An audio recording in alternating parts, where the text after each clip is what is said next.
painel RWA na prática, como a tokenização está transformando ativos em mercados globais. Eu gostaria de convidar João Janvecchi, o gerente de estratégia e inovação do Banco BV. Grande João.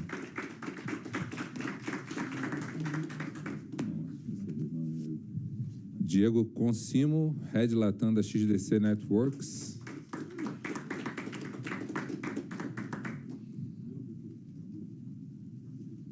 Eduardo Novilho, CEO e co-founder da Just Token.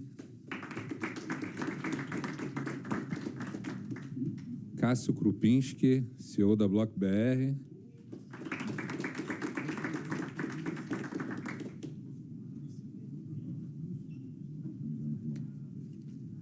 E Rafael Fraga, Latam Business Developer Lead da Cardano Foundation, que vai mediar esse painel. Passar os outros para vocês.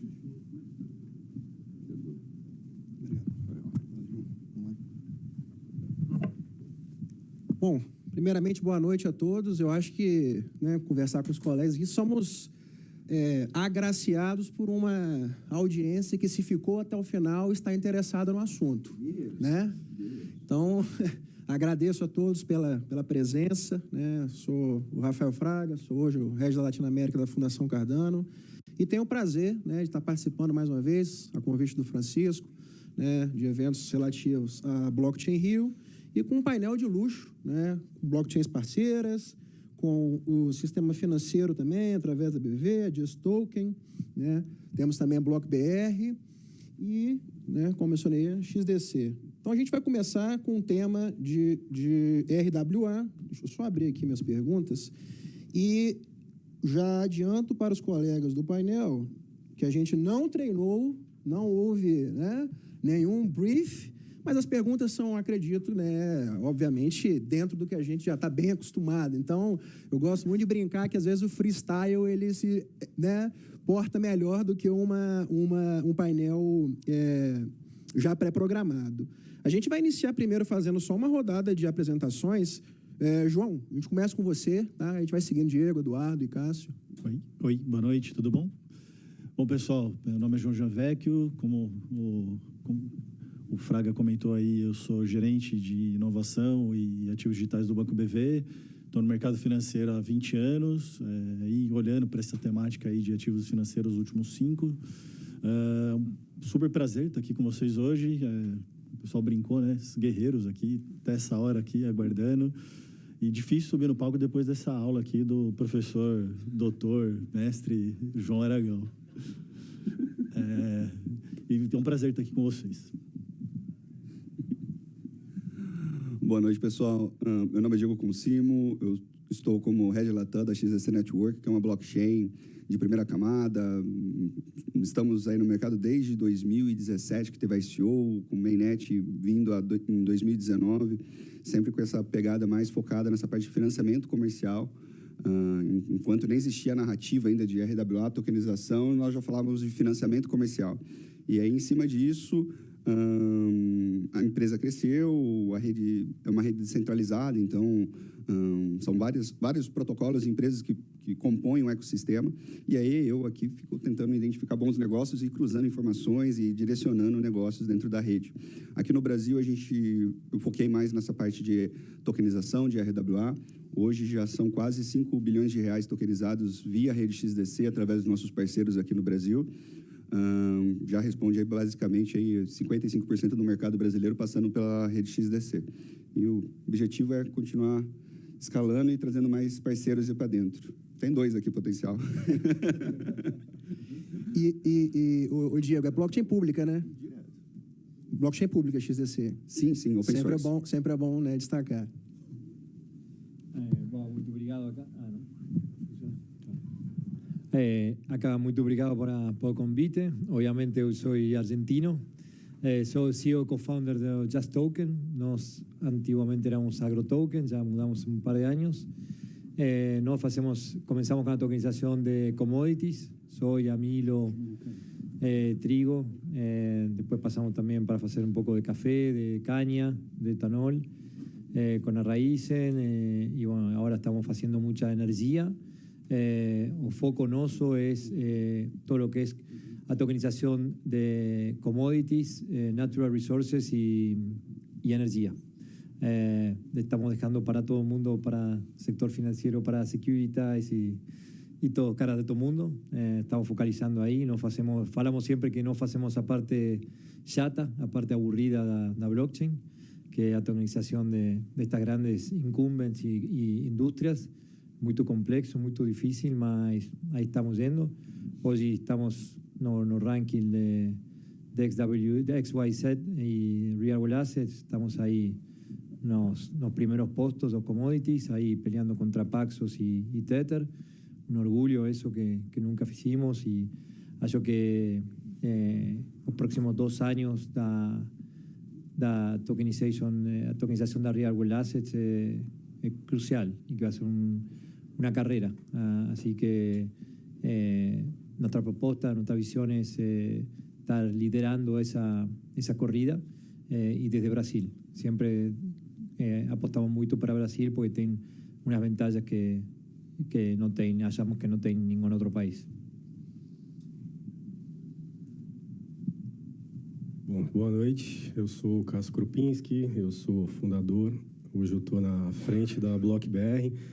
A BlockBR começou início ali de 2021, a gente sempre olhou para o mercado altamente regulado, e desde então que a gente começou a olhar para a RWA, a gente começou a especializar muito no fluxo de processamento desses ativos, né? Como que eles iam de fato entrar dentro do mercado regulado, até que nós viéssemos construindo infraestrutura e hoje atendendo bancos, family offices, gestoras, e crescendo aí com uma vertical nova que a gente chama de EAI, Estruturadores Autônomos de Investimento, né? Onde a gente, através de uma DTVM nossa e infraestrutura, a gente consegue equalizar, né, o ponto desde o ativo aqui na origem até uma oferta, mas olhando muito mais para o meio, né? Ou seja, que é o grande problema que os bancos e o mercado regulado têm, que é a falta de comunicação entre as áreas e o fluxo de processamento, trazendo mais governança para o ativo.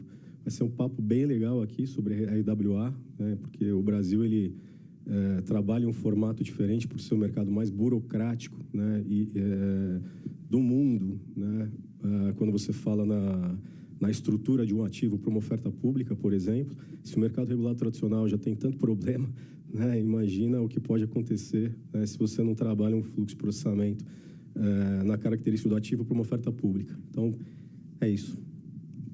Não, perfeito. E a gente acredita que, né, é notório saber que está falando de um mercado aí que tem uma previsão até 2030, né, de quase 4 trilhões de dólares, e esse ano, né, até agora, a data de hoje, fiz uma pesquisa bem rápida aqui, a gente já tem uma liquidez de 44 bilhões de dólares já injetados no mercado de RWA. Então, sem dúvida alguma, desde o ano passado, acredito que um ano atrás, os colegas falaram em 2017, 2018, mas a partir de 2023 é nítido esse crescimento vertical, né, em oportunidades. A gente tem que lembrar que a RWA, mesmo que o nosso amigo Eduardo falou da parte de agro, que a gente vai também estar aqui falando, né, hoje em dia você consegue tokenizar tudo, né? A gente vê, por exemplo, os colegas que falaram nos painéis anteriores sobre as ações, né, que hoje você consegue tradear 24/7 através de uma tokenização, né, que é possível nesse sentido.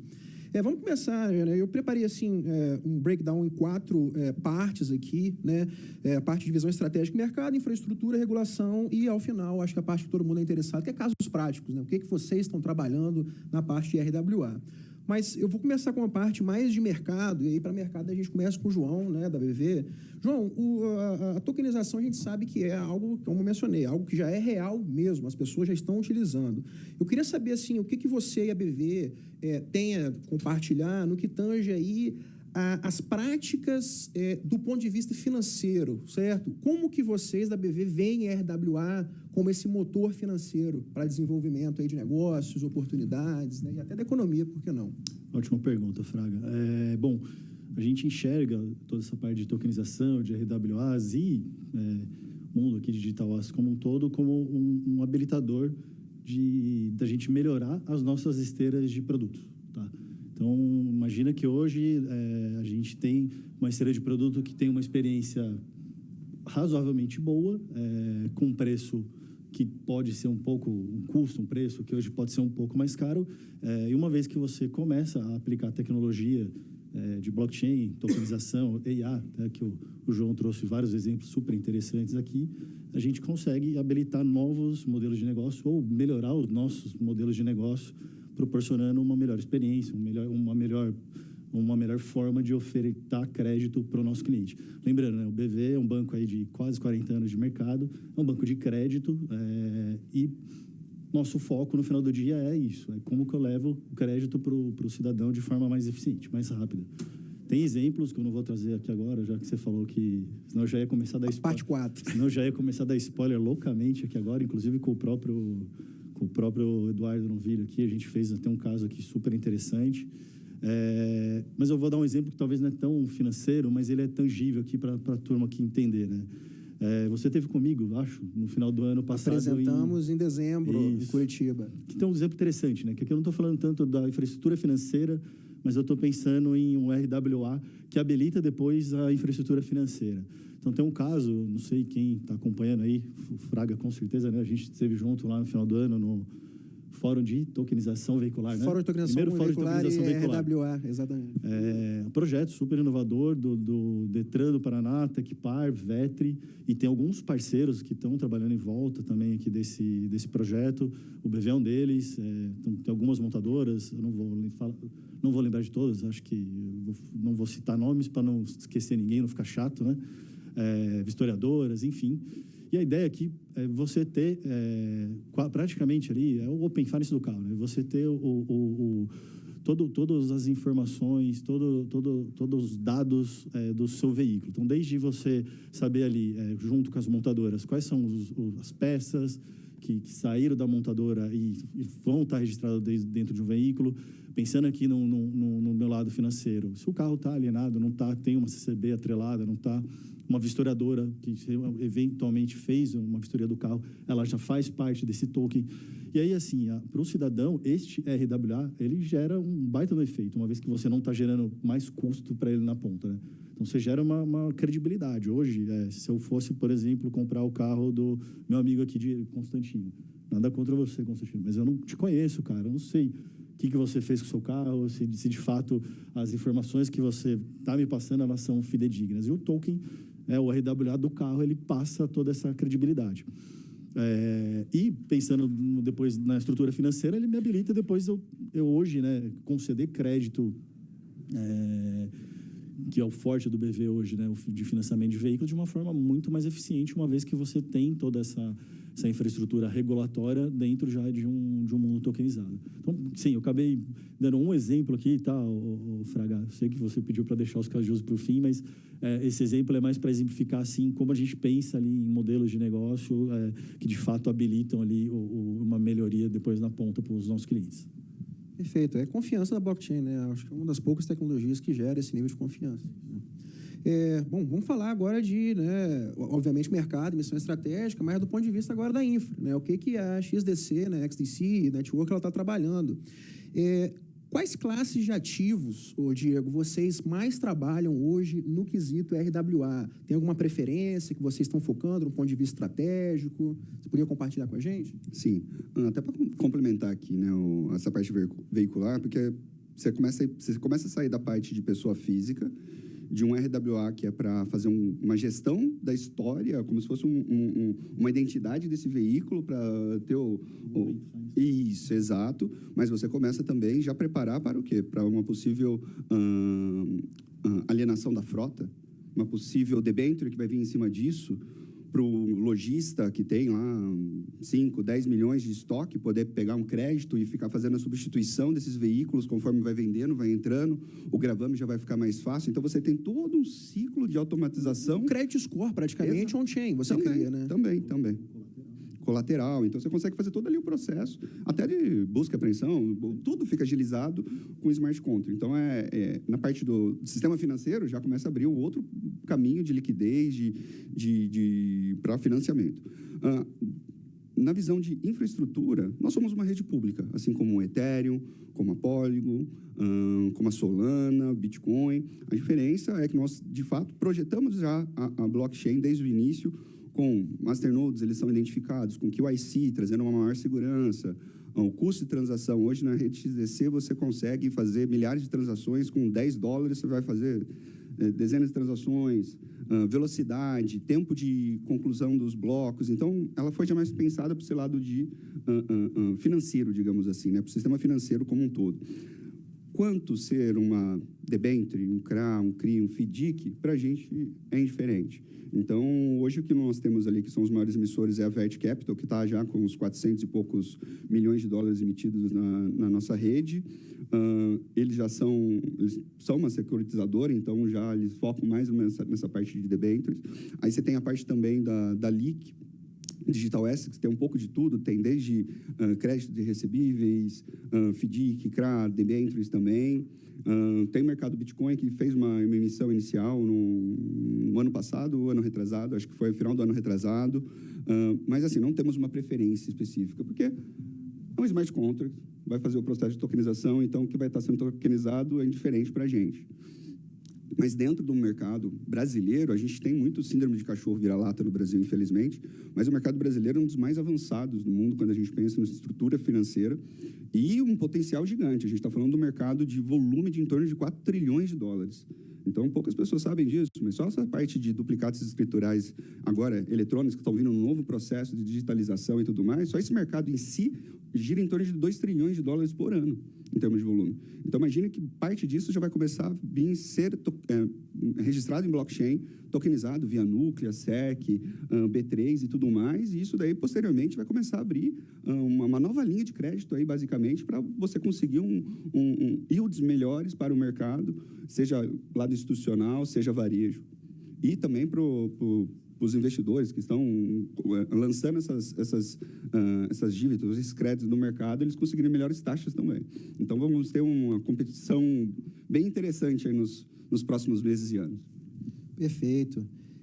Agora, para o Eduardo, eu acho que é interessante até ver como ex-argentino, né, ver uma visão um pouco, né, da Argentina, né, e o que vocês estão fazendo. Eu sei que vocês também trabalham, né, em países aqui do Cone Sul, Eduardo, mas de um ponto de vista aí, né, mais macro da Argentina, como você vê? Você falou muito de agro, né? E eu conheço o agro, a Fundação Cardano também fez uma tokenização, né, de trigo lá na Argentina, 200 toneladas de trigo, e foi interessante porque realmente tem essa dificuldade da parte de infraestrutura e técnica. E eu queria saber a sua opinião. Como você vê um projeto de RWA em solo argentino, mas também em solo brasileiro, ser um projeto de sucesso? O que você vê, na sua opinião, como, né, fundador? O que é sucesso para você, para uma empresa se desenvolver no ramo de RWA? Bom, é difícil a pergunta. O sucesso, acho que você, nessa indústria que você fala, depende muito das empresas que manejam o agro, não? Então, aí, o sucesso é tokenizar. Primeira coisa é tokenizar. Como saber tokenizar, aí esse é o sucesso, que é uma coisa muito difícil. E por que muito difícil? Porque são indústrias muito analógicas. O sea, cara, não está digitalizado. Não sabemos, mas quizás não todo mundo sabe que você, para tokenizar, tem que ter grado de digitalização dos contratos, dos processos, não? Eso é o mais difícil das indústrias que nós estamos, não? Entonces, esa es la primera cosa. O sea, que el primer suceso es buscar el jeito de poder tokenizar, que no es una cosa fácil, no es una cosa que você faz fácilmente. Después, traccionar eso, ¿no? En industrias que no son muy tecnológicas. Entonces, tienen que traccionar y tienen que hacer mover eso y que genere receita para la empresa, ¿no? Que es el suceso de la empresa es que genere receita. Entonces, esa es el caso del suceso. Nós hoje tenemos proyecto en Chile, proyecto Argentina, bueno, más de un proyecto, Uruguay, Paraguay y Brasil. ¿Tá? Muito, acho que 70-80% de nuestro negocio está en Brasil, el resto en Argentina, y tenemos un proyecto muy importante, muy grande en Chile, con un banco muy importante de Chile que está ahí para fechar. Mas são processos muito longos, muito largos. Tem um processo para poder chegar a fazer a primeira tokenização, o primeiro contrato, um processo de um ano e meio com nossos caras, não? Estes incumbentes. Por isso eu falo que fazemos a parte chata de blockchain, não? Mas eu vejo no último ano uma conversão importante, sobretudo na Argentina, com o cambio de governo, com o Milei, com o cambio de governo, a apertura. Nós fomos o primeiro, vamos falar assim, fundo tokenizado de terras, vamos fazer um fiagro tokenizado da CBN, que é a CVM de Brasil, CBN de Argentina. Eles fizeram uma regulação muito boa, então fomos os primeiros em fazer esse primeiro, vamos falar, security tokenizado, que é o fiagro de Argentina. E bom, acho que hoje há muito mais entendimento da tokenização como sempre falo, todo mundo está começando a compreender também a bondades ou a vantagens da blockchain, não só da tokenização, da blockchain. O sea, porque para estas empresas, hoje vengo de uma reunião, duas reuniões, uma com YPF, YPF, e que é a Petrobras de Argentina e a Bunge de acá em Brasil, a Bunge em Brasil. E cara, é difícil, mas eles já estão encontrando as ideias para utilizar blockchain. Y ahí no solo generar nuevo modelo de negocio o nuevo modelo de revenue para ellos, mas cómo eficientizar los costos de operaciones, ¿no? Imagina que blockchain, como no sabemos, tiene una accountability perfecta. Entonces, todo que sea operación y compensación. Por eso es tan importante el proyecto que no estamos haciendo en energía. Nos tuvimos una call con Enel de Brasil, pidiendo a misma solución, o dolor que nos solucionamos la energía en Argentina, ten dolor de todo el mundo, que es básicamente a compensación de contratos. Se compra un contrato de energía renovable y compensa con la factura da luz a fin de mes. Entonces, esa compensación tiene mucho más sentido hacerla con un smart contract, con blockchain, que hace automáticamente esa compensación y esa accountability. Mas o suceso, acho que para nós hoje é, como falei, chegar à tokenização e depois fazer a atração dessa tokenização. Não, perfeito. Você falou um ponto que eu acho que é muito importante e todo mundo está de acordo aqui, né? A gente vive, eu já estou 5 anos já quase na Fundação Cardano, na indústria quase 7. É uma cultura que a gente tem que ir cultivando nessas, né? Eu falo muito que assim, hoje a Fundação Cardano é a blockchain pública que trabalha com o governo federal do Brasil, também algumas, né? Trabalhamos em Entre Rios, na Argentina, e agora na Bolívia também.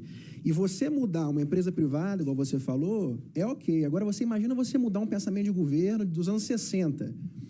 Com a Petrobras, que é a nossa parceira, a gente demorou quase 2 anos e meio para conseguir emplacar o primeiro projeto de infraestrutura. Então, assim, é uma cultura que a gente tem que trabalhar. Você tocou nesse ponto que é muito interessante. Vamos fazer agora para o Cássio, uma pergunta no sentido, já tornando aí para a parte de infraestrutura, tá?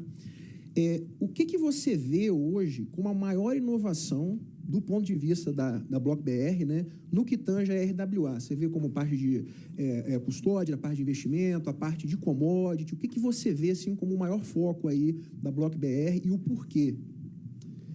Ótima pergunta, mas essa pergunta não tem uma resposta única. Eu não vejo, do ponto de vista do ativo, eu vou fazer uma analogia, né? Acho que no painel anterior eu me senti uma criança de 10 anos. E eu perguntei para o ChatGPT, né? Aliás, estava com os amigos e falei, pergunta para o ChatGPT, né? E aí o ChatGPT piorou. Pergunta de novo, mas considera que você é uma criança de 10 anos. Aí ele ilustrou, né? Então, como infraestrutura é invisível aos olhos, também pode ser complicado explicar. Eu vou tentar aqui minimizar. Não adianta você querer construir uma casa se você não tiver os canos para que saia água. A água não vai sair, né? A gente está construindo a tubulação, institucionalmente falando, family office, gestora, tudo mais, resolvendo ponto a ponto. Então, não adianta a gente falar em estruturar um RWA imobiliário, porque se você for entrar na característica de real estate, você vai esbarrar nos instrumentos. E se você não tiver o fluxo de processamento com os agentes envolvidos, Eu estou falando de depositário central, agente fiduciário, custódia, enfim, a licença regulatória por trás adequada para poder fazer oferta, quem vai fazer oferta, enfim. Então, tem muito detalhe, né, para que esse ativo saia para uma oferta pública. Então, o que a gente vem fazendo é pegando na mão das áreas dos bancos, dando as mãos de uma área do cara de uma área para outra, falando, olha, começa dessa forma, né? Então, você mesmo comentou sobre o timing. O nosso primeiro cliente demorou 2 anos para fechar o contrato. O nosso segundo demorou 1 ano. Né? O terceiro, 8 meses. Né? E mercado regulado. Então, eu acho que o sucesso, né, do RWA, ele começa em você arrumar sua casa para estar preparado para que você o receba. E aí, depois, você tangibilizar a estruturação do ativo vai se tornar simples, desde que você, dentro da sua casa, tenha a governança para tornar aquela oferta, aquele ambiente seguro. Eu acho que... Não, perfeito, eu gostei da analogia, porque eu vou só acrescentar, e a gente vai passar para a regulação. A casa, ela tem que ser construída, mas ela tem que ser welcoming, ela tem que ser muito vantajosa para quem vai estar ali frequentando. E eu falo isso que experiência do usuário, como que o usuário ele está aceitando aquela nova tecnologia. Eu estava semana passada na África do Sul, num evento, e eu mencionei uma coisa que eu achei muito bacana, eu gostaria de repetir aqui. Uma tecnologia, quando é criada, ela tem que ser acessível. Senão você está criando um software as a service numa torre de marfim que ninguém tem acesso. Então, penso muito nisso, né? Quando a gente está trazendo algo que já a gente já tem aquela barreira do medo do desconhecido, que é uma tecnologia nova, e você cria barreiras ali tecnológicas de acessibilidade, você nunca chega no que a gente está comentando aqui, que é muito subjetivo, no sucesso final que todos procuramos, né? E para chegar no sucesso, obviamente, a gente, como uma indústria regulada, tem que falar de regulação, né? E como as empresas da qual os senhores representam estão tratando a regulação, que é muito importante, né? O Diogo até falou, né, do ponto de vista do Brasil ser hoje um dos líderes na parte de mercado financeiro. Eu morei quase 4 anos na Suíça, e que é conhecido mundialmente como um país, né, top na parte de mercado financeiro, e até os suíços reconhecem a nossa grande vantagem na dianteira como um dos maiores, se não o maior sistema financeiro seguro do mundo e regulado, né? Então, é um motivo de orgulho a todos nós. Mas falando de regulação, então... João, vamos lá. O que é que você vê, do ponto de vista aí do mercado financeiro, né, da BV também, os maiores riscos hoje em dia? Eu sei que já foram mitigados vários durante essa caminhada, mas hoje, qual é, na sua opinião, os maiores bloqueios que se tem do ponto de vista regulatório para chegar numa operação plena, da forma como você discriminou aí no começo? Bem, pergunta dura essa aí. Logo para o banco. Pergunta de inimigo, quase, né? Pegando aqui o gancho aqui da analogia que o Cássio fez, né? O regulador é o ABITSE, né? Da casa, né? Você está realmente, né? O trabalho de engenharia, o trabalho que as empresas ali fazem hoje muito é estrutural. A gente não está realmente com a casa pronta. Eu vou além do que você falou, né, Fraga? Eu acho que o usuário final, experiência para o usuário final, quanto menos ele souber de tecnologia, melhor. Tanto faz o cara saber que é uma blockchain, que é uma computação quântica. Ninguém precisa ficar com a cabeça explodindo igual a gente ficou aqui na palestra do João, né? E aí, sim, internamente, muito do que a gente trabalha a gente trabalha sempre em 3 pilares grandes, né? Que é na primeira minha resposta que eu falei muito de modelo de negócio, né? A gente sempre está olhando os modelos de negócio, como você aplica tecnologia para melhorar seus modelos de negócio. Um segundo pilar ali que a gente trabalha muito é o de educação, que o Cássio até também foi bem feliz, né? É a história de pegar na mão de um do outro ali. Cara, como é que você dissemina cada vez mais a educação, e é um trabalho constante, né? Então, assim, não para. A gente vive fazendo palestras, painéis internos, convidando pessoas de fora para falar, fazendo hackathons. E de tempos em tempos a gente precisa voltar e gerar essa curiosidade, né? E trazendo aqui as novidades do que está acontecendo. E o terceiro pilar, talvez o mais importante aqui, é o regulatório, né? Que sem ele é quase como se fosse o ABITSE, mas é o ABITSE com a parte estrutural, né? que a gente garante que, de fato, a casa não vai cair. E hoje, assim, o que eu vejo é que a regulação aqui no Brasil, ela vem avançando bastante, então a gente está discutindo bastante aí toda a questão de stablecoins, as VASPs, e toda a questão aí de mercado de capitais, né? Então, como é que a gente regula toda essa questão de distribuição e venda de tokens aí dentro do mundo de mercado de capitais. Fato é que a regulação ainda não está pronta. Então, o que falta é a gente ter a regulação ela funcionando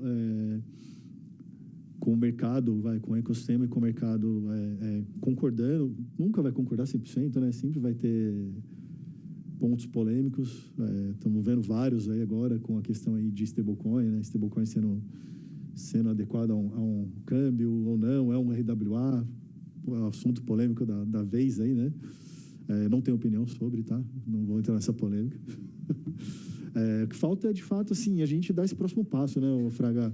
A gente evoluir, a gente sair do outro lado com alguma regulamentação, qualquer ela que seja, para, de fato, o mercado começar a evoluir. Então, o exemplo que eu dei aqui de mercado de capitais, hoje a gente tem uma certa limitação lá de você fazer estruturações até 20 ou 50 milhões, se eu não me engano. Então, você tem uma limitação, né?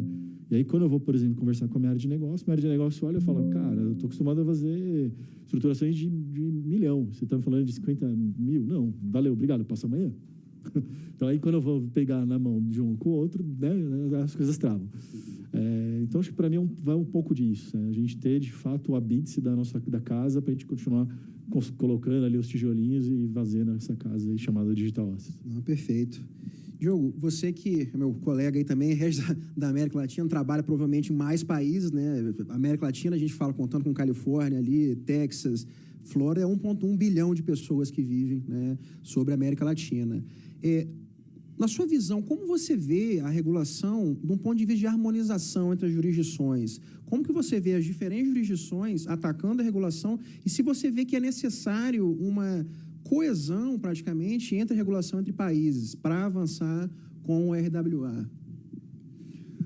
Cara, para falar a verdade, eu tive recente no RWA Summit de Londres e quando a gente está em Londres, fala, nossa, a gente está muito na frente aqui com o Brasil, mas muito na frente. Eles não estão nem discutindo ainda fortemente essa parte de tokenização. Está muito lá inicial ainda essa discussão. E até de adoção mesmo. Lá é comum você ver muita gente ainda em fila pagando em dinheiro. Sim, não é nem cartão. Ali é normal. Você vai entrar no Tesco, vai entrar nos mercados, assim, fila com caixa para receber em dinheiro, porque o pessoal ainda não está nem usando o sistema bancário. Então, a gente teve uma adoção muito gigante do Pix. Então, a introdução digital do Pix acelerou a adoção daquele público que era marginalizado, que eram os analfabetos e os idosos, digamos assim, que nunca tinham acessado o Internet Bank. E, através do Pix, começou a introduzir isso. Então, acho que precisa o quê? Antes da gente até pensar numa regulação global de RWA, a maior parte dos países tem que começar a pensar como introduzir a própria população para um sistema financeiro digitalizado que ainda não ocorre. E isso, Estados Unidos e outros grandes países do mundo ainda sofrem com isso, com essa introdução da digitalização do mercado financeiro, do serviço financeiro como um todo. Então, o Brasil, a gente está acostumado que, é Pix, é isso. Não, gente, o Pix é um monstro, se for comparar quando você vai para o resto do mundo. Não existe nada no mundo, não existe nada igual. Não existe nada. Não existe. Então, assim, é um monstro mesmo, assim, um monstro nosso, no bom sentido. Sim, mas ainda está muito... Exatamente. Sim, mas você tem um problema de limitação gigante da população. A população não tem acesso a isso. Então, assim, eles estão desenvolvendo coisas que a própria população não utiliza. Então, essa é a grande diferença. Mas acho que nessa parte de regulação, no sentido de transacionar a interoperabilidade de ativos, que o objetivo é o quê? O objetivo é que a gente consiga ter maior liquidez quando a gente começar a exportar ativos brasileiros. E aproveitar que nós temos um yield alto pra caramba, uma taxa de juros excelente, quando a gente vai para ativos de RWA oferecendo 18%, 20%, 22% de rentabilidade ano, que a gente possa fazer um hedge aí de 10%, 12%, ainda está 12 vezes mais alto do que o Tesouro Britânico, por exemplo, ou 3, 4 vezes mais alto do que o Tesouro Americano. Ainda a gente seria mega competitivo com ativos com score altíssimo em termos de risco, né? Então, acho que a gente vai precisar trabalhar isso, vai acabar vindo, acredito, mas ainda acho que estamos bem distantes de uma regulamentação global para tokenização ainda. Acho que tem bastante coisa para discutir. Estamos caminhando. Eduardo, um ponto de vista mais, vamos lá, riscos legais que você vê, né, trabalhando, como você mencionou, eu gosto muito desse assunto, vou chamar novamente do agro, por exemplo. A gente sabe que o agro, você já explicou que realmente ele é bem nichado e tem essa barreira inicial tecnológica que tem que ser quebrada em ordem de você ter, né, essa liquidez, essas oportunidades de trabalhar nesse mercado. Mas quais são, na sua opinião, e aí você pode dar uma visão macro também dos países que você trabalha, né? E até bem rapidinho para a gente já respeitar o tempo aqui. Mas, na sua visão, quais são os riscos hoje, né, que a sua empresa enfrenta para poder estar realmente ali sendo compliant, né, com os países do qual você está trabalhando? E a gente está falando aí, você falou 4 países, são 4 jurisdições diferentes, né? Exacto. No, acho que eso que iba a responder eso, ¿no? Que você tem uma regulação diferente para cada país. Acho que va a ser muy difícil que nós tengamos una regulación, mas también, por otro lado, vos de nuestra tecnología es que ya va mucho más, pasa eso por arriba, ¿no? Si você, o sea, cuando hace hoy a uso de stablecoin más, que va a ser más adoptado más rápido, es cross-border, ¿no? ¿Está bien? Entonces, você ya cuando ten o cross-border funcionando todo el mundo, eso va a obligar a todo el mundo a acordar una regulación más conjunta, como SWIFT. Cuando faz a reemplazo do SWIFT, ya va a estar todo en la chain y vamos a manejar todo en stablecoin. Entonces, você ya tiene como falo yo, un guarda-chuva que está aconteciendo. Y si você me pregunta, eso que yo estoy falando para as incumbents, es eso, que trae hacia nuestra tecnología, o uso da stablecoin, trae un guarda-chuva. Você pode seguir fazendo o que você faz aqui abaixo, mas quando você empieza a transaccionar, que o Pix fiz aqui, exatamente o que fiz o Pix, que você empieza a fazer todo o que é a rede de pagamento digital e agora na blockchain, e já tem uma capa de tecnologia por encima que você vai depois obrigar a todo o que está abaixo a digitalizar e a estandarizar. O problema é estandarizar. Ese es el problema más difícil, que você no tiene estandarización de contratos. Você tem un contrato de compra-venta de grão en Bung y tem 5 contratos de compra-venta diferentes. Na Cargill otros 5 que son diferentes de Bung. Imagina, vos está comprando la misma cosa, mas tem 10 contratos de compra-venta diferentes, 10 CPR diferentes. No tem ninguna estandarización de contratos. Entonces, esa quizás es más difícil para nosotros, ¿está bien? Mas, de vuelta, acho que lo que trae en otra tecnología es quizá poner un guarda-chuva para eso, que va a ser la base de payments y de transaccional, que va a obligar a toda parte de abajo a estandarizar y a digitalizar. Entonces, acho que eso también va a acontecer con la regulación. Perfeito. Bom, pessoal, como eu mencionei, estamos aí quase, né, batendo no tempo, então temos aí mais ou menos uns 8 minutos. Vou pedir para a gente ser bem conciso. Vamos pular já. Eu peço perdão, Cássio, mas se você se incomodar, a gente fala de regulação, mas eu acho que tem coisa mais interessante como caso de uso, cara. Se você quiser já começar a falar de caso de uso... Eu consigo unir os dois em uma só. Isso é eficiência pura. Então, por favor, fale um pouco de regulação e a pergunta que eu faço para você é o seguinte, né? Que você compartilhe casos concretos, né? Que vocês já estão trabalhando, que você vê ali, né? Algo que seja realmente prominente, algo que realmente é algo que a empresa está ali provendo valor, né? Eu gosto muito dessa palavra, né? Valor de negócio. Legal. Bom, falar sobre regulação, a BlockBR desenvolve infraestrutura para o mercado regulado, né? A gente tem 2 vias, o mercado institucional, bancos, gestoras family office, e do lado de cá, uma tese nossa que vem dando certo foi ter olhado o assessor de investimento não tão bem, né, atualmente, e bons intermediadores de originação. Esses caras se unem através da DTVM, eles se cadastram e a gente fornece infraestrutura. No fundo, falar sobre regulação, a gente está criando infraestrutura de observância, tá?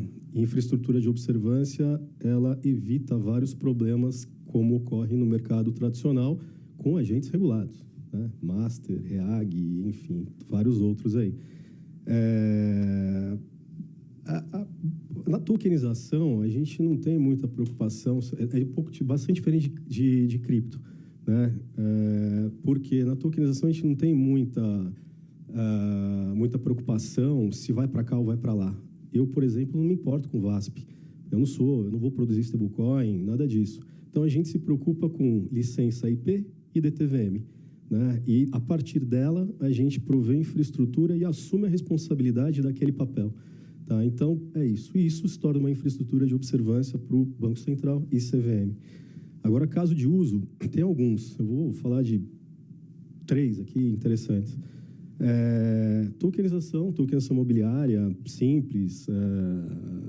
Isso acho que acabou sendo muito simples para nós. Mas o nosso primeiro cliente, né, você possa testar Rio Bravo, nós fizemos tokenização de carteira administrada. Tá? O objetivo era fazer com que ela utilizasse a nossa infraestrutura, a gente tokenizasse carteira administrada para ela poder acessar varejo e ela deixar de ser refém de uma corretora que todo mundo conhece.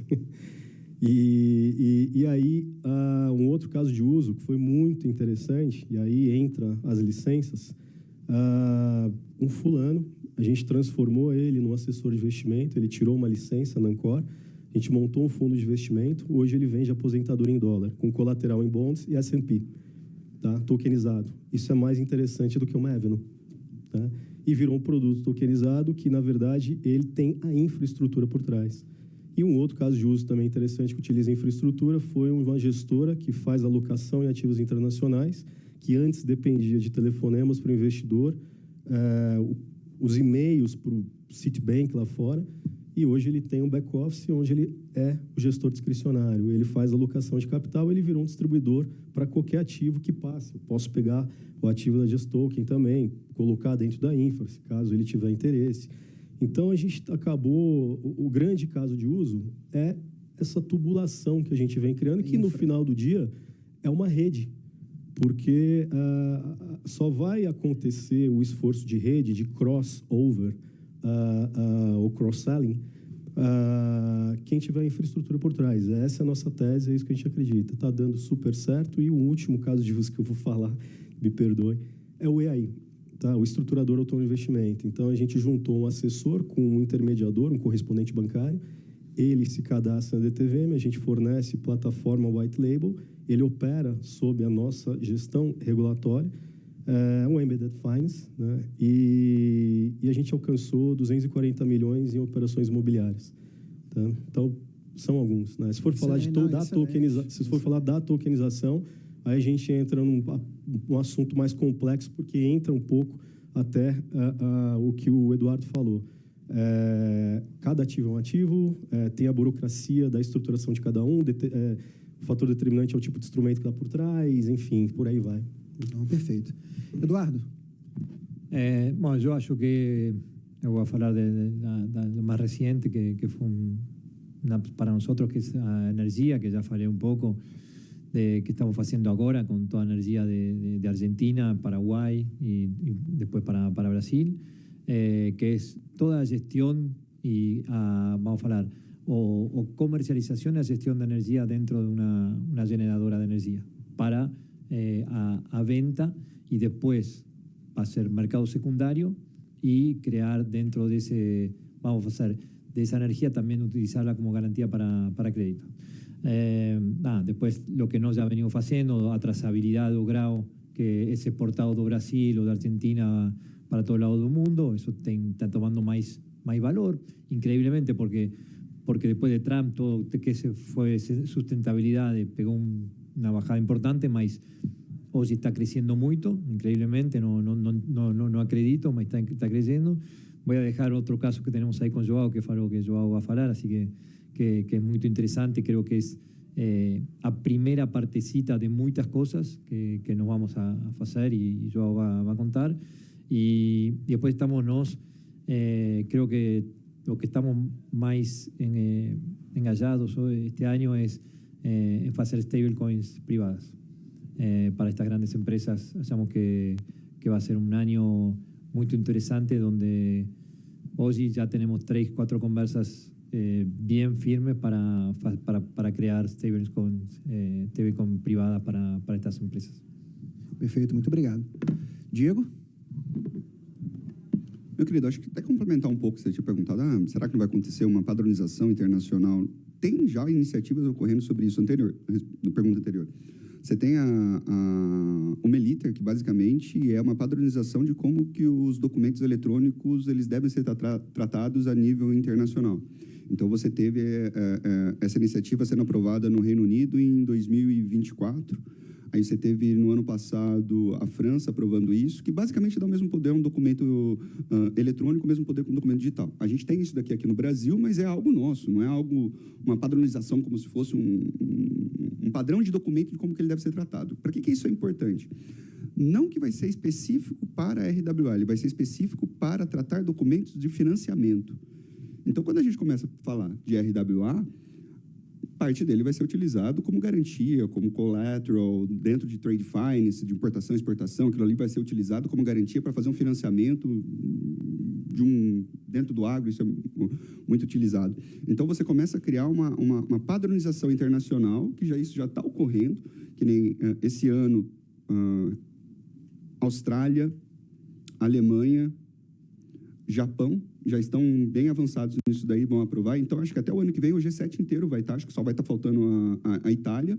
E aí, para o G20, tem um cronograma até 2032, 2035, para que o G20 inteiro esteja dentro disso. Isso vai facilitar o quê? Toda a parte de financiamento com acesso a um crédito global para fazer esse processo. E esse processo já vai acabar sendo feito de forma tokenizada até lá.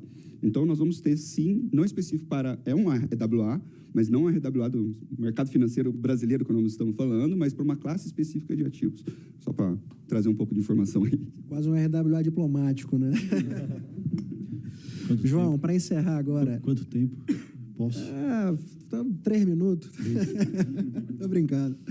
Mas assim, a gente pode continuar aqui até amanhã. Eu tô pensando aqui nos colegas que já estão dando oportunidade de ficar até o final pra gente aqui. Vai ter cerveja? Bom, vamos lá. Já tá ali já? Boa. 50 minutos, então. Vamos lá, eu vou contar um caso aqui, junto aqui, que a gente fez com a AgroToken. Tem outro, o BV está trabalhando em outros casos, mas dado que eu estou aqui com o Eduardo aqui no mesmo painel, acho justo dar méritos aqui ao trabalho que a gente fez em conjunto. Tem um produto chamado CDCA, que é o Certificado de Direitos Creditórios do Agronegócio, mas é basicamente um título de crédito do agronegócio. Esse título ele tem por detrás dele ali uma série de recebíveis e lastros, né? E qual que era a problemática desse produto, né? Esse produto ele estava desincentivado no mercado, justamente por conta desta cadeia de lastros que compõe esse título de crédito. Então, normalmente são créditos de médio e longo prazo, e quando você olha para esses lastros, que são notas recebíveis, são recebíveis de curto prazo. Então, estamos falando de um crédito de milhões para vários recebíveis pequenos que compõem todo esse crédito. E aí existia assim, um trabalho operacional muito grande de coletar esses recebíveis, validar esses recebíveis, checar na registradora se esses recebíveis já não estavam sendo utilizados por um outro crédito. Uma vez isso feito, o crédito ele é liberado, né?